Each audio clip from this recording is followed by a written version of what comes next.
আছোঁ কিন্তু হায়াৰ ছেকেণ্ডেৰীত যিসকলে ফাৰ্ষ্ট ডিভিজনত পাছ কৰিছে ভাল ফলাফল কৰিছে স্কুটি দিয়াৰ যিটো পূৰ্বৰ আমাৰ আছিল আগতে আমি স্কুটি দিছিলোঁ কিন্তু মই আকৌ কৈছোঁ যে ফাৰ্ষ্ট ডিভিজন মানে আমি স্কুটি দিয়া নাছিলোঁ আমাৰ এটা কাট অফ মাৰ্ক আছিল গতিকে এইবাৰো স্কুটি দিয়াৰ ক্ষেত্ৰত সেই কাট অফ মাৰ্ক থাকিল। নমস্কাৰ বন্ধু বান্ধৱীসকল, হেল্পফুল অসম চেনেলটিৰ অন্য এটা ভিডিঅ'লৈ আপোনালোক সকলোকে মই পুনৰবাৰ স্বাগতম জনাইছোঁ। যিসমূহ ছাত্ৰ ছাত্ৰীয়ে 2022 বৰ্ষৰ হায়াৰ ছেকেণ্ডেৰীত 60% লাভ কৰিছে তেওঁলোকক চৰকাৰৰ ফালৰ পৰা একোখনকৈ স্কুটি দিয়াৰ যি ঘোষণা কৰিছিলে তাৰ কাৰণে যিটো কাট অফ মাৰ্ক ধৰি দিয়ে বা যিটো কাট অফ মাৰ্কৰ লিষ্ট ওলায় তাত আপোনালোকৰ নাম আহিবনে নাই আৰু কাট অফ লিষ্টৰ নাম কেনেকৈ চাব লাগে তাৰ বিষয়ে এই ভিডিঅ'টোত সম্পূৰ্ণ জনাই আছোঁ। গতিকে ভিডিঅ'টোত এটা লাইক কৰি চেনেলটো ছাবস্ক্ৰাইব কৰি ৰাখিব।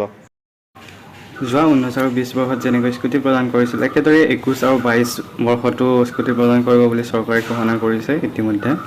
যিহেতু 20 আৰু 21 বৰ্ষত ক'ভিডৰ কাৰণে পৰীক্ষা হোৱা নাছিল হাই ছেকেণ্ডেৰী পৰীক্ষা, গতিকে সেই বছৰ স্কুটি প্ৰদান নকৰে বুলি চৰকাৰে বৰ্তমান কৈছে।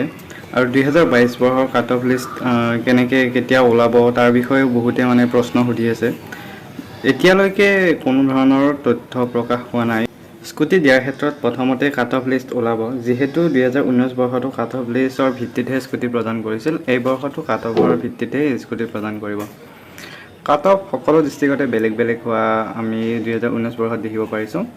OBC, ST, SC বা জেনেৰেল কাষ্টৰ বেলেগ বেলেগ হ'বনে নহয় এতিয়ালৈকে কোনো ধৰণৰ তথ্য প্ৰকাশ পোৱা নাই। যোৱা 2019 বৰ্ষত হোৱা নাছিলে তেনেকুৱা।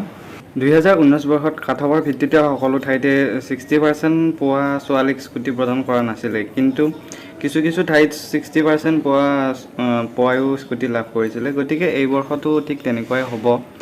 আৰু যিহেতু কিছুমান ঠাইত ষ্টুডেণ্টৰ সংখ্যা বহুত বেছি হোৱা দেখা যায় কিছুমান ডিষ্ট্ৰিক্টত, তেনেকুৱা ডিষ্ট্ৰিক্টত কাট অফটো অলপ হাই যোৱাৰ চান্স থাকে। 2022 বৰ্ষৰ যেতিয়াই কাট অফ ওলায় আমাৰ এই চেনেলটোত পোনপ্ৰথমে আপোনালোকে পাব, গতিকে চেনেলটো ছাবস্ক্ৰাইব কৰি থ'ব।